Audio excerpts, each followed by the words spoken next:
if any little thing didn't go just right, even one day I didn't, perform best at my work, I could lose, my job, my place, at any time. It could just poof. That's not really security. Last night I was here. I'm SUSAN SAULNY. I write about young adults for the New York Times. The long economic recession has been particularly hard on young Americans, even those with some college credits, like 24-year-old Duane Taylor. You consider yourself, without a home for how many months? Probably at least since the beginning of summer. I came to Seattle because it's one of the few places that has shelters specifically for young adults who are over 18, but mostly younger than 25. But Seattle is not alone in seeing an increase in homelessness and housing instability for that age group. Cities such as Boston, Chicago, Orlando, Los Angeles are all seeing an increase in homelessness among that population. We've just seen a huge spike in the number of young people who have college credits and work histories and who are high functioning, but who have been unable to sort of stay on their feet. They've not been able to launch themselves into a successful young adulthood.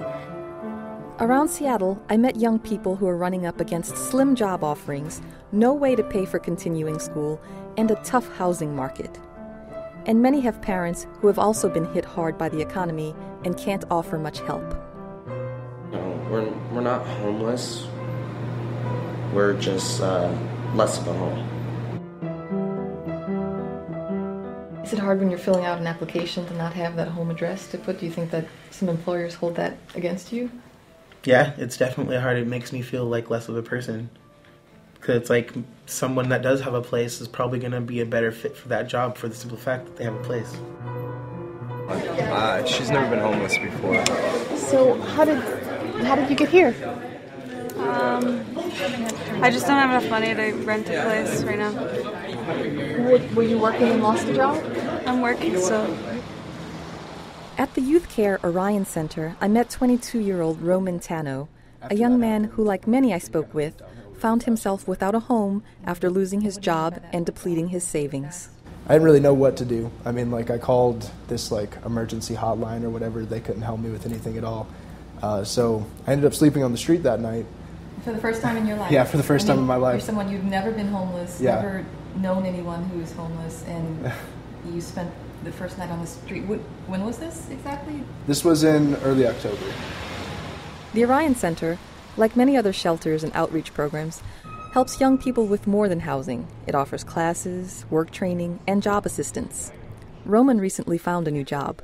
I get my first paycheck next week, so I've been here for almost a month now, sleeping at the Orion Center. I've been using their services for about 2 months now. But after I get this paycheck, I should be able to get on my way out. Our shelter is seeing more of these folks who just really can't afford places. How guests earn these is they do 2 hours of volunteer time and they'll get 1 week's worth of locker. Christine Cunningham runs a shelter called Roots, where I met Duane. Yeah, we're seeing more of the working poor. Roots has 35 beds and will soon expand to 45, but it often has to turn away young people, many who want to make it on their own. No one wants to be a burden on their family, and even if, for instance, your mom could help you out with rent and inevitably does, it's not like you want to take the last, $200 or whatever it is. Away from her. Yeah. Shelter services help, but many experts say the only cure will be an economic turnaround. I see them coming back day after day, more defeated, more tired out, more wondering when is it ever going to be my turn. And it's just really heartbreaking to see that, because this is the age you want to prove yourself. You want to show the world you have value, you have something to offer.